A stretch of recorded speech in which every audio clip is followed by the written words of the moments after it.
Look at all this loot! DJ, none for you!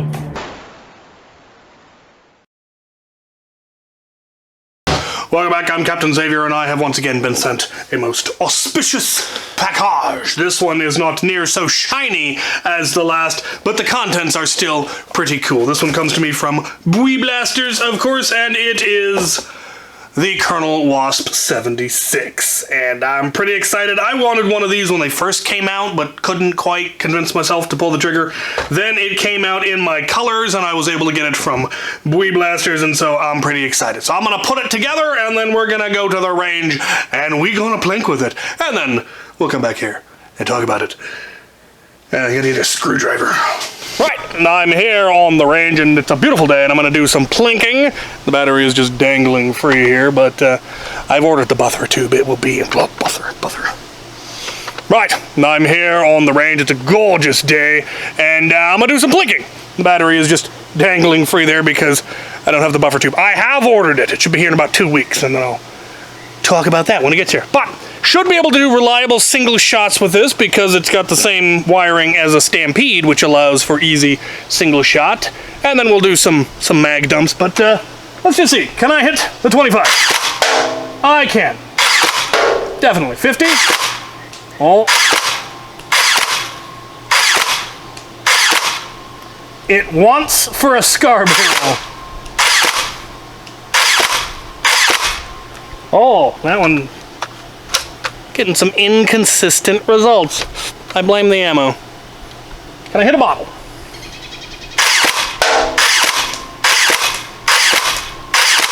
I can! I got one. Man, let's dump some mags.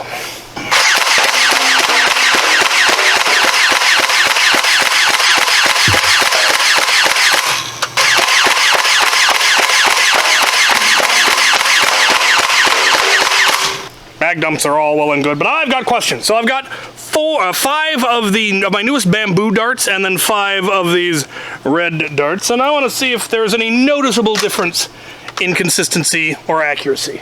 So I'm gonna aim for bottles, see what happens. Well, I got a bottle. I got another bottle. Good Lord. All right, now we should be on. Nope, we got one more. All right, now we're onto the bamboos. Oh.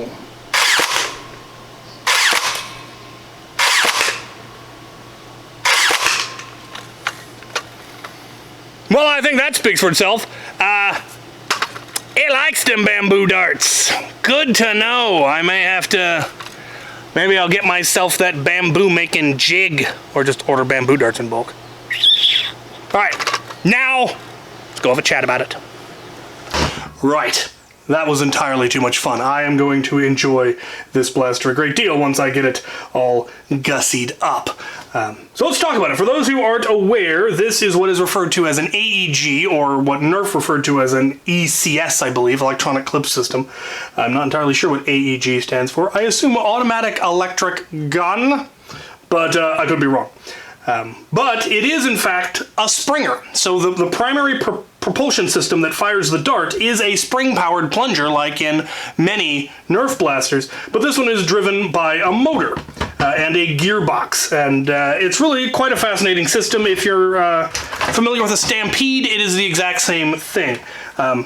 It's fitting that it looks like a particular auspicious submachine gun, because it does in fact fire from an open bolt. You can see that the bolt is open there. When you pull the trigger, the motor engages, and the catch is already, the plunger is already engaged in the catch, so it is caught, and the entire plunger tube and the bolt, or the pusher, are driven forward by the gearbox, and once it gets all the way forward, it chambers a dart, and then the plunger is released, and the plunger goes forward, and then the whole thing is spring-loaded and snaps back, and repeat. So it's pretty nifty, and they have it in my colors. So I do plan to paint the lower receiver probably black, or maybe I might actually just go with orange, and I will definitely keep the translucent orange because that just looks cool. Now, you may have noticed that the wire is dangling. That is because this model, the Mark II model, is designed to have the battery in a buffer tube. that attaches here that you don't get. What's the one that you order from Wii Blasters? If you order from Monkey Mods, it does have that, but you can also order it. I'll have the link to the description where I found it and ordered it. But that allows for better batteries, apparently.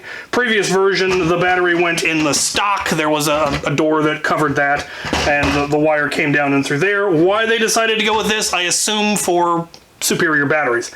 I could be wrong, but that is my theory anyway. You could rewire it if you had the right battery to fit in there. It wouldn't be difficult to just open it up and re-snake the wire through there. I decided to go ahead and get the buffer tube. We'll see which I end up preferring. I'll probably try it both ways. I might try it both ways.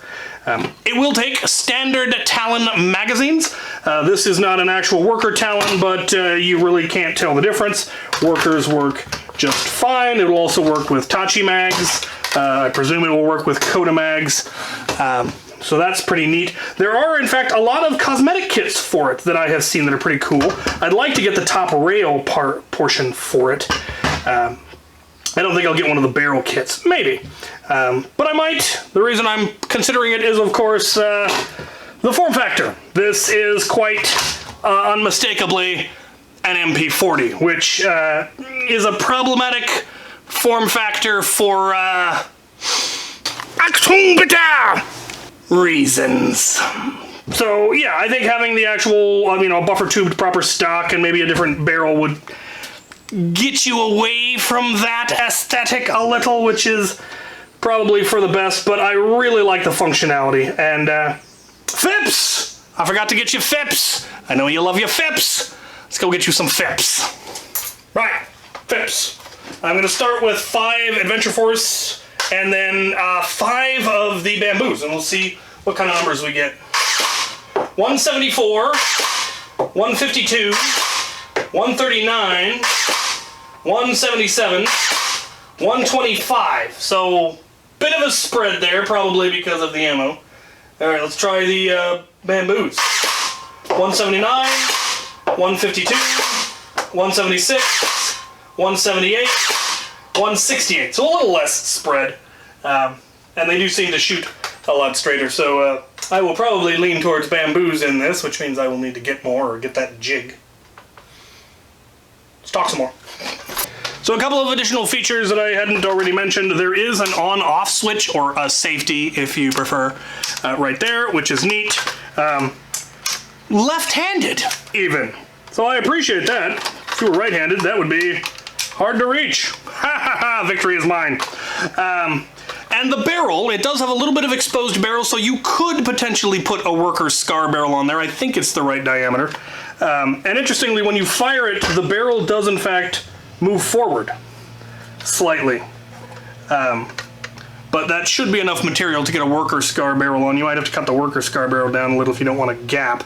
A little bit more would have been better, but I mean, you could also cut this barrel down if you really wanted to, but I don't. Like I said, it does have mounts for rail on the top, metal mounts, so that's really nice. It does have an iron sight on there. It's pretty nifty, and as a huge fan of the Stampede, I obviously appreciate the recoil and the general mechanism in it all, so I'm gonna have fun making this look a little bit better. Probably, I might go, I'm leaning more towards orange down here with black accents rather than painting the lower receiver black. I'll probably prime it black and see how I feel about it, and if I don't like it, I'll add the orange. We'll see. But looking forward to getting the buffer tube and gussing it up, and I'll show it off some more a little bit later. Anyway, my thanks to BU Blasters for sending me this. Link will be down in the description. Check out their site, see if there's any other blasters that they have that you'd like me to review. There are a couple that there's 2 that I know I'm gonna ask for. We'll see what they think. And if there's any that you guys would like me to ask for, by all means let me know, because that's kind of the point of all of this. So, thank you for watching. Ha!